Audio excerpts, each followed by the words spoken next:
दक्ष प्रजापति ने एक आयोजन रखा, सभी का स्वागत समारोह, सम्मान समारोह रखा कि सभी का को सम्मानित किया जाएगा।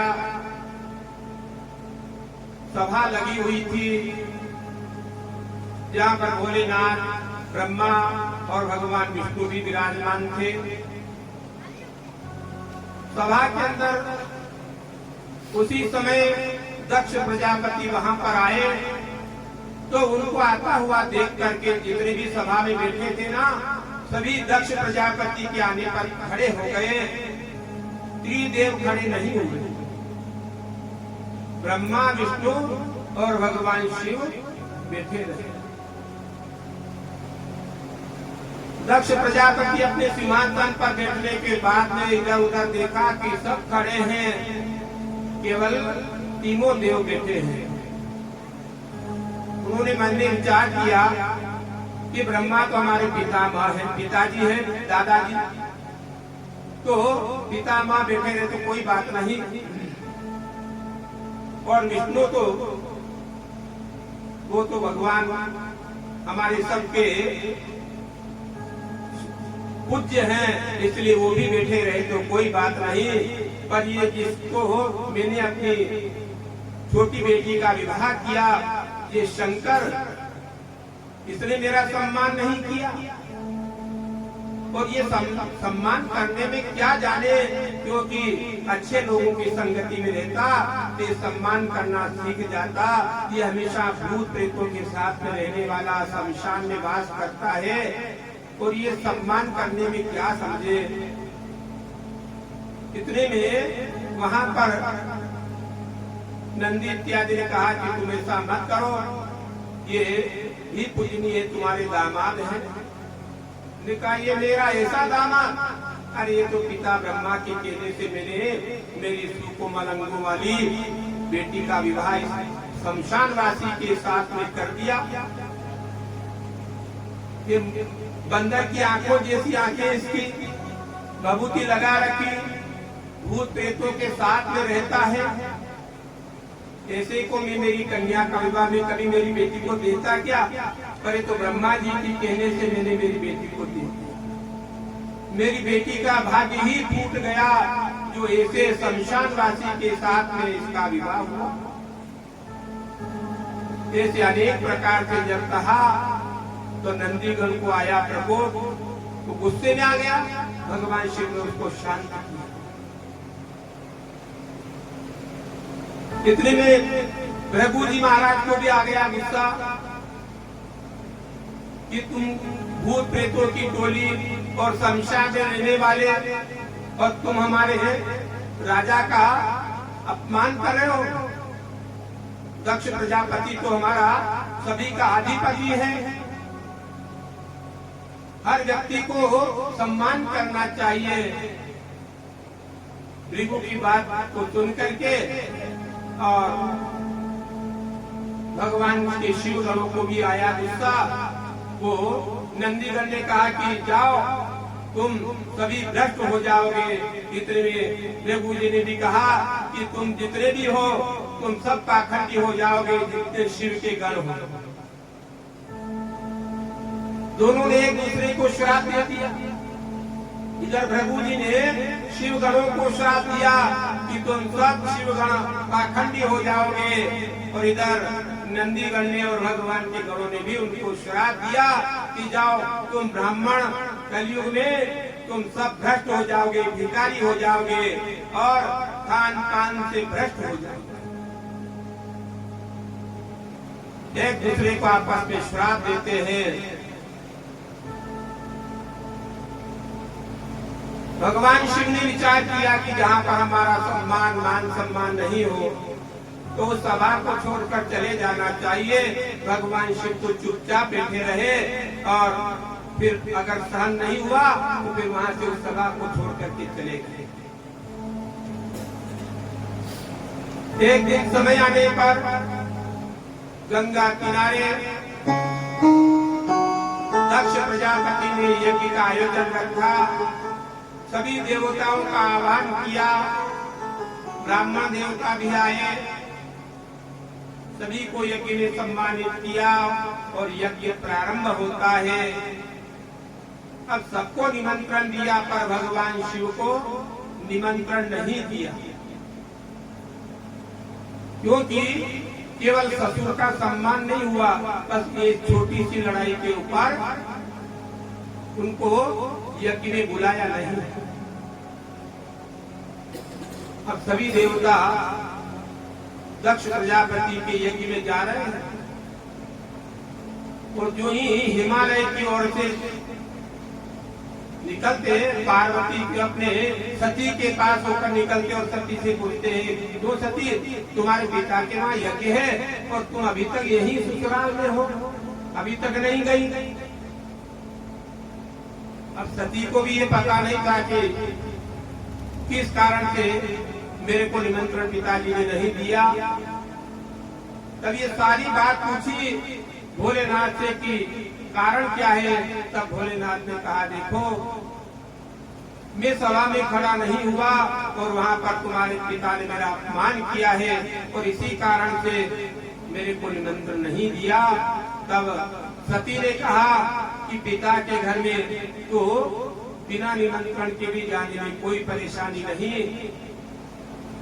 सती ने जब अनेक विमान से उड़ते हुए वहाँ पर निकले देवता और बार बार सती से मिलते हुए यही चर्चा करते हैं, तो सती का मन भी हुआ कि पतिदेव नाथ के ससुराल में यज्ञ हो रहा है और फिर हम वहाँ नहीं जाएंगे तो कितना बुरा होगा। जितने आने वाले हैं उन सबको ऐसा लगेगा कि इनके आपस में अब झगड़ा स्थायी बना रहा है, इसीलिए इनको निमंत्रण नहीं दिया। सती के कहने पर भी भगवान शिव ने मना कर दिया कि देख सती पिता के घर बिना बुलाए तो जा सकते, पर इस क्लेश की वजह से, इस झगड़े की वजह से निमंत्रण नहीं दिया है, इसलिए उस कार्यक्रम में यज्ञ में बिना निमंत्रण के नहीं जाना था। पर पत्नी का हट था, कहते ना राजहट, योगी हट, बाल हट और त्रिया हट। ये हट बड़े जटिल होते हैं, हट कर ले तो माने नहीं। अब सती ने हट कर लिया। भोलेनाथ ने कहा कोई बात नहीं, अगर नहीं मानती हो तो जाओ। अब सती अकेली नहीं गई, भगवान शिव ने अपने कुछ गणों को साथ भेज दिया। सती ने बार बार रोते हुए कहा, भोलेनाथ अकेली जा रही हूँ, आप भी चलते तो अच्छा था। भोलेनाथ ने कहा नहीं, अब आप ही जाओ। सती अपने पिता के घर पहुंची। पिता के घर जाने के बाद किसी ने उसका मान सम्मान नहीं किया, कोई उससे वार्तालाप भी नहीं करता, क्योंकि दक्ष प्रजापति से शिव जी के आपस में झगड़ा हो गया। तो फिर उससे बोले तो दक्ष प्रजापति नाराज हो जाए, तो दूसरे लोग भी आपस में चर्चा नहीं कर रहे कि सती तुम किस समय यहाँ पर आई हो, कैसी तुम्हारी कुशल है, किसी ने नहीं।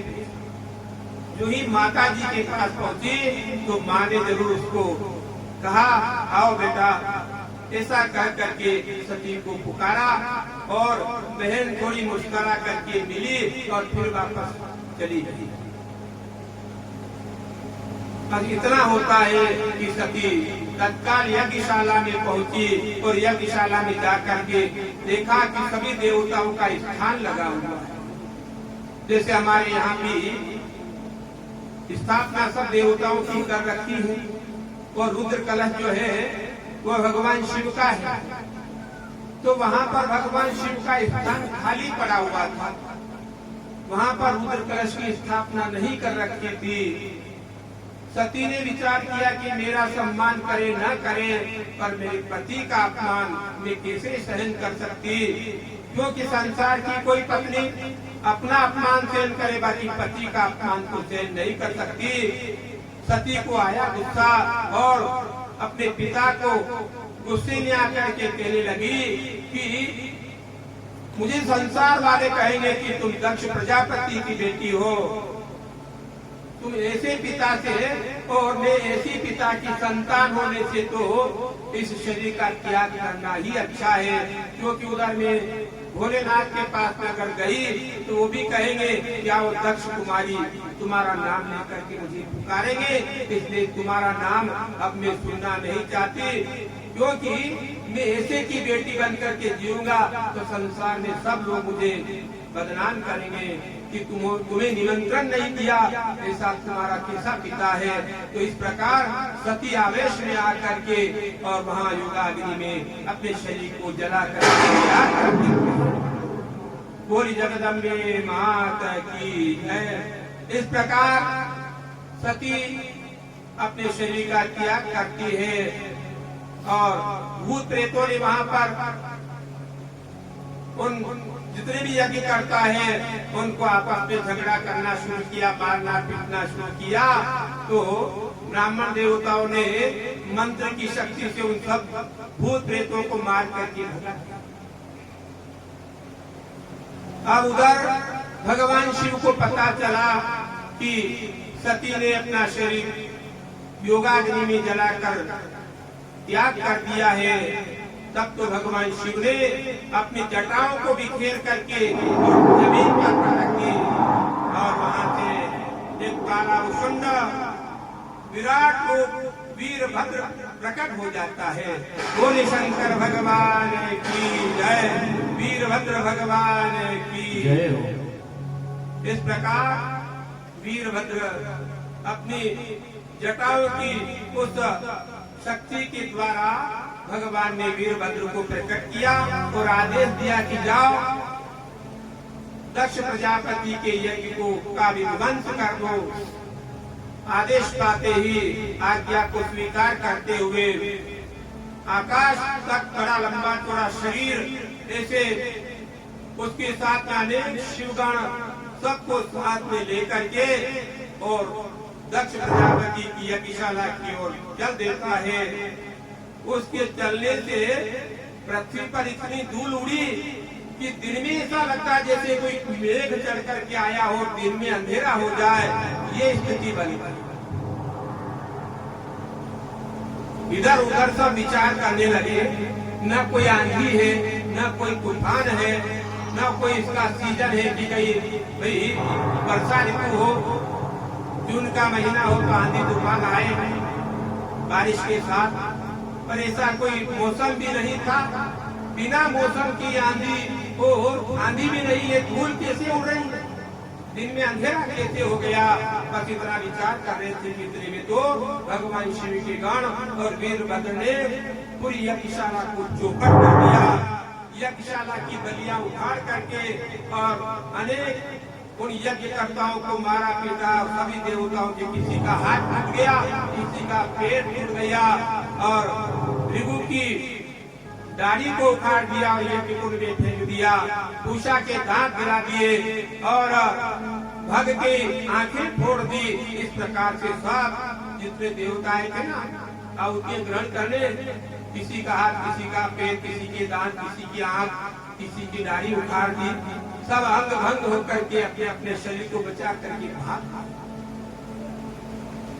और देखते ही देखते वीरभद्र ने दक्ष प्रजापति के सर को काट करके और यज्ञ कुंड में डाल दिया।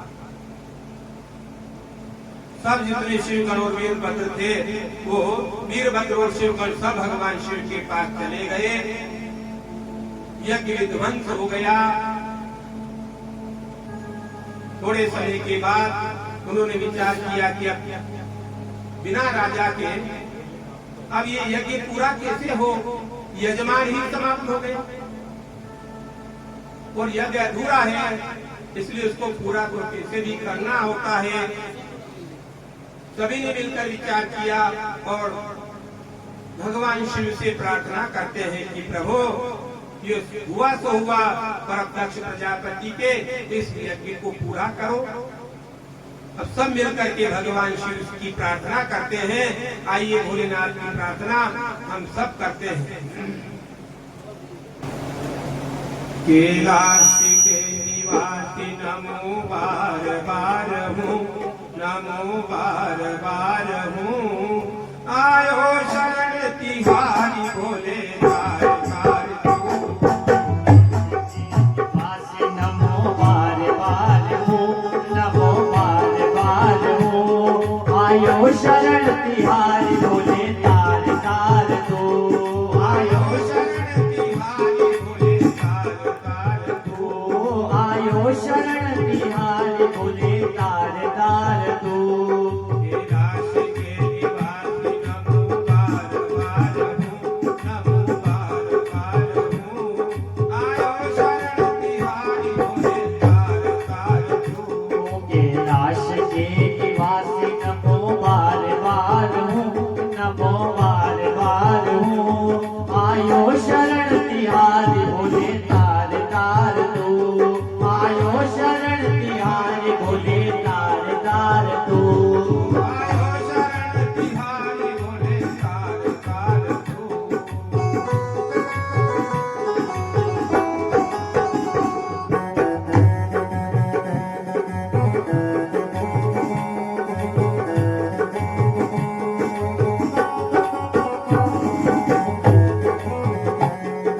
आयो शरण तिहारी भोले तार तार तू आयो शरण तिहारी भोले तार तार तू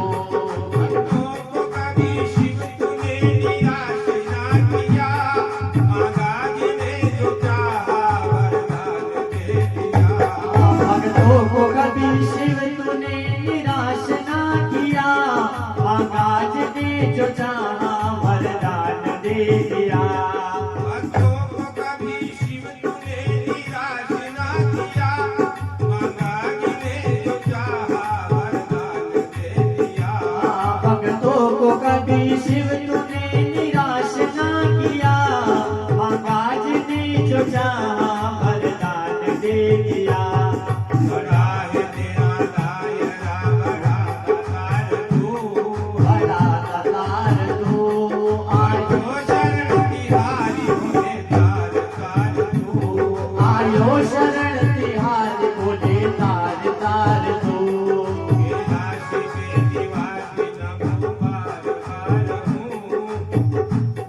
कैलाश के निवासी नमो बार बार हूँ कैलाश के निवासी नमो बार बार हूँ नमो बार बार हूँ आयो शरण तिहारी भोले तार तार तू आयो शरण तिहारी भोले तार तार तू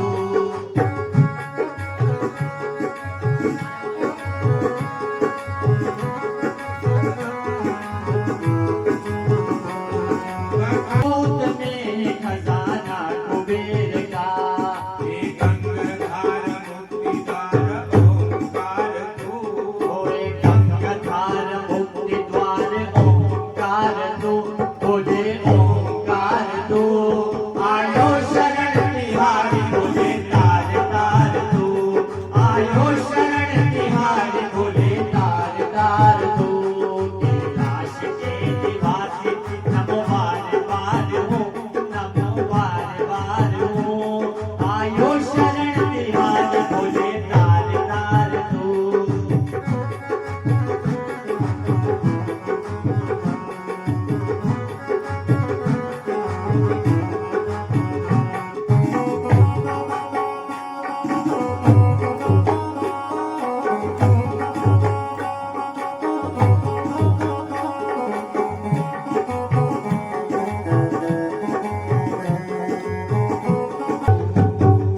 भोले भोलेनाथ की जय हो। शंकर भगवान की जय हो इस प्रकार सभी देवताओं ने मिलकर के भगवान शिव से प्रार्थना करी, प्रभु अब ये अधूरा यज्ञ और बिना राजा के प्रजा कैसे रहे, इसलिए आप कृपा करें और इस यज्ञ को पूर्ण करें। प्रार्थना करने पर भगवान प्रकट होते हैं और प्रकट होकर के भगवान ने बकरे का सर काट करके और तत्काल दक्ष प्रजापति के सर जोड़ा, बकरे का सर जोड़ दिया क्योंकि उसका सर तो था नहीं, शरीर था और उसका मस्तिष्क तो यज्ञ कुंड में स्वाह हो गया था, इसलिए बकरे का सर उसके ऊपर जोड़ा और भगवान शिव के द्वारा दक्ष प्रजापति जीवित हुए। और फिर इस प्रकार भगवान शिव के साथ सभी देवताओं ने और ब्रह्मा ने सभी ने मिलकर के और फिर उस यज्ञ को संपन्न कराया, यज्ञ को पूर्ण किया। इस प्रकार सती अपनी योगाग्नि में वहां पर समाप्त होती है और फिर दूसरे जन्म में हिमाचल के वहां पर पार्वती के रूप में वो वहां पर जन्म लेती है। और उस जन्म में भी भगवान शिव की इतनी तपस्या करती है कि बड़ी होने के बाद उसने पिता के घर में रहते हुए केवल और केवल भगवान शिव का ही पूजन करती, भगवान शिव की ही उपासना करती थी। एक पागल भक्ति थी, उसने इतना ही नहीं घर को छोड़ करके पार्थिव शिवलिंग बना करके और बिलपत्र चढ़ाती और भोजन का और फल का भी त्याग कर दिया, केवल बिलपत्र ग्रहण करती थी। इतना ही नहीं, बिलपत्र का भी त्याग दिया। तब उसका नाम अपर्णा हुआ, पार्वती का नाम अपर्णा भी है। बिलपत्र का भी त्याग हुआ तो अपर्णा नाम से कहलाई। इस प्रकार भगवान शिव की भक्ति करने लगी। पार्वती को पिताजी ने और माताजी ने खूब समझाया कि बेटी तुम्हारी ये क्या हट है, वो शमशान में रहते हैं और भगवान शिव तो हमेशा समाधि में रहते हैं और तुम चाहती हो कि मैं तो मंत्र वचन से पति के रूप में भगवान शिव को मान चुकी हूँ और उन्हीं को प्राप्त करने के लिए तपस्या कर रही हूँ। अरे तुम चाहो तो तुम्हारा विवाह कहीं उच्च कुल में अच्छे जगह पर तुम्हारा विवाह कर देंगे। पर पार्वती ने हट कर लिया कि मैं तो जन्म जन्म से उनकी हूँ और उनकी ही बन करके रहूंगी। इस प्रकार सबको जवाब दे करके केवल भगवान शिव की ही उपासना में वो लग जाती है। नारद जी ने एक बार भगवान शिव से कहा, प्रभु आपकी भक्ति में दिन रात लीन हो गई है और वो आपको प्राप्त करना चाहती है। भगवान शिव ने पार्वती की परीक्षा लेने के लिए नारद जी को भेजा। नारद जी पहुंचे और उन्होंने कहा, देखो पार्वती, मैं आपके अनुकूल योग्य वर का चयन कर रहा हूँ कि भगवान विष्णु वैकुंठवासी, जिनके वहां किसी प्रकार से कोई कमी नहीं, वो आपके लिए श्रेष्ठ वर है। इसलिए तुम स्वीकार करो और अपना विवाह भगवान शिव के साथ करने के लिए तैयार हो जाओ। मना कर दिया। फिर उन्होंने कहा ब्रह्मा के साथ कर लो। उन्होंने वहां भी मना कर दिया कि मुझे ब्रह्मा न विष्णु चाहिए, मुझे तो केवल और केवल भगवान शिव के लिए ही मैंने ये मनुष्य शरीर धारण किया है। मैं तो उनकी अर्धांगिनी मन से बन चुकी हूँ। इस प्रकार से भगवान के पास में नारद जी पहुँचे और जाकर के कहा कि प्रभु, मैंने सब तरह से उसकी परीक्षा ली है, वो तो मन कर्म वचन से आपको पति मान चुकी है, अब ये निर्णय आपको करना है। इस प्रकार भगवान भोलेनाथ विवाह के लिए तैयार होते हैं। अब हिमाचल ने भी विचार किया कि अब बेटी का विवाह तो हर पिता को करना ही होता है। संसार में भले ही वो चक्रवर्ती सम्राट हो और उसके घर में एक ही बेटी हो, चाहे वो संतान हो ना हो, पर हर पिता के घर में बेटी एक पराया घर होता है। एक न एक दिन उस घर को छोड़ना ही होता है। एक समय एक बेटी ने पिता से पूछा कि पिताजी, हमारे घर के आंगन में 20 वर्ष पहले पेड़ बोया था, वो बड़ा हो गया है, उसको उखाड़ करके कहीं कुएं पर लगा दे क्या, दूसरी जगह। तब उसी समय पिता ने कहा, बेटा जिस आंगन में पेड़ लगा हुआ उसको 20 वर्ष हो गए, उसकी जड़ें वहां पर फैल चुकी है। अगर यहाँ से उसको उखाड़ करके दूसरी जगह लगा दिया तो वो पेड़ नहीं चलेगा। एक 20 वर्ष जिस आंगन में पेड़ लगाया और वो दूसरी जगह नहीं रह सकता, वहां पर वो सुरक्षित नहीं रह सकता, वहां लगाओगे तो वो सूख जाएगा। तो बेटी ने कहा, पिताजी वो 20 वर्ष आपके आंगन का पेड़ दूसरी जगह नहीं लग सकता, तो क्या ये आपकी बेटी 20 वर्ष तक इस आंगन में पली और आज मेरा त्याग कर रहे हो और मुझे ससुराल भेज रहे हो? ये कभी सत्य हो सकता है क्या? पर माता पिता का हृदय कठोर बना करके और अपनी बेटी को कैसे भी करके और उसको विदा कर देते हैं। इस प्रकार बेटी की बात को सुन करके माता पिता के आंखों में आंसू आते हैं और उन्होंने कहा, बेटा हम जीवन भर तुझे भूल तो नहीं सकते, पर तुम हमारे यहाँ पर एक किसी की अमानत हो, इसलिए एक न एक दिन तो तुमको जाना ही होगा। ये संसार चक्र है, इसमें एक भगवान की कृपा से सनातन धर्म के अंदर ही नहीं पूरे विश्व के अंदर एक रीति बनी हुई है कि बेटी पराया धन होता है, एक न एक दिन उसको घर छोड़ करके जाना ही होता है। इस प्रकार भगवान शिव के वहां पर विवाह के लिए लग्न पत्रिका पहुंची, शादी की तैयारी होती है। बड़े धूमधाम के साथ भगवान शिव अपने शिव गुरु को साथ लेकर के बारात लेकर के आ जाते हैं। जो ही बारात हिमाचल के नगरी में पहुंची, भगवान शिव के साथ अनेक गण थे, किसी के 3 सिर तो किसी के बिना सिर का, किसी के 4 हाथ तो किसी के बिना हाथ वाले, किसी के 2-2 पैर है तो किसी का 1 पैर और कोई बिना पैर का ही रुंड मुंड लुढ़कते हुए आ रहा है। इस प्रकार भोलेनाथ अपनी बारात को तैयार करके और देवताओं सहित बारात लेकर के पहुंच गए। मीना आरती करने के लिए तैयार होती है।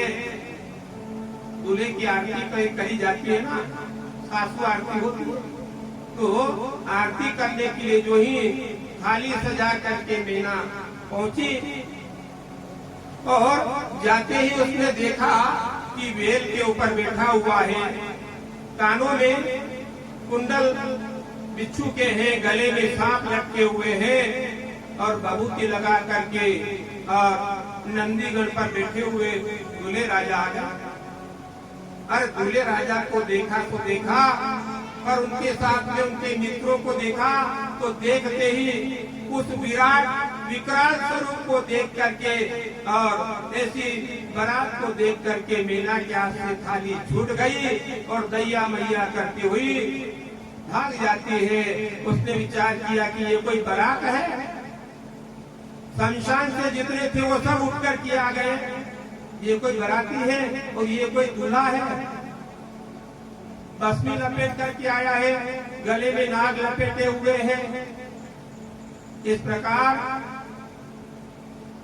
मीना ने विचार किया कि इस दूल्हे से मेरी बेटी का विवाह करने से जो या कन कुंवारी रहेगी तो ठीक है, बाकी कभी मैं अपनी बेटी का विवाह इस वर के साथ में नहीं। इस प्रकार से फिर कई बारातियों की तरफ से नारद जी इत्यादि सभी आए और उन्होंने समझाया कि ये तो भगवान भोलेनाथ है, तुम विचार मत करो। सबको समझा करके और भोलेनाथ ने भी अपना स्वरूप ऐसा बनाया कि दोबारा मीना के देखते ही वो विचार में पड़ गई कि ऐसा सुंदर स्वरूप कर्पूर गौरम करुणावतारम संसार सारम भुजगेंद्रहारम। भगवान भोलेनाथ का स्वरूप कैसा है? कर्पूर गौरम, कपूर जैसे गौर वर्ण वाले हैं और करुणा के अवतार हैं। भुजगेंद्रहारम, जिनके गले में नाग पड़े हुए हैं। सदा वसंतम हृदयानंदे भवम भवानी सहितम नमामि। ऐसे भगवान के स्वरूप का ध्यान करते हैं और वो तो भगवान की माया है। भगवान पल भर में क्या कर दे वो किसी को पता नहीं। फिर नैना को समझा बुझा करके और बारात का स्वागत सम्मान हुआ और अपनी बेटी का विवाह पाणी ग्रहण संस्कार भगवान भोले साथ के साथ में पार्वती का विवाह हुआ। हर माँ अपनी बेटी को शिक्षा देती है, बेटा तुम्हारे हाथ में 2 कुल की लाज है। बेटा केवल 1 कुल की लाज भी नहीं बचा सकता और बेटी 2 कुल की लाज को बचा करके चलती है। बेटी अगर कहीं बदनाम हुई तो 1 कुल का बदनाम नहीं, 2 कुल का बदनाम होता है। और बेटी कहीं उच्च क्वालिटी की वो समझदार बन करके जीती है तो 2 कुल का नाम चलता है। बेटे से डबल जिम्मेदारी बेटी की होती है। और दुनिया में कहते हैं ये तो पराया घर है। न तो कभी मायके में माता पिता की यहाँ कभी ये कहा कि ये मेरा घर है। सब कहते हैं तुम तो पराया घर हो, तुमको तो दूसरे घर जाना है। और वो वहाँ ससुराल वाले भी कहते हैं कि ये पराया घर से आई है। इतना 2 कुल की जिम्मेदारी निभाने वाली बेटी को कभी ये नहीं समझा जाता कि इस घर की मालकिन है। यहाँ भी पराया धन समझ करके उसको 20-18 साल की उम्र के बाद विदा हो जाती है। और वहाँ ससुराल में भी उसको पराई समझ करके और उसके ऊपर विश्वास नहीं होता, क्योंकि ये कलयुग है। कलयुग में कहीं कहते हैं कुपुत्रो जायेता क्वचिदपि कुमातान भक्ति।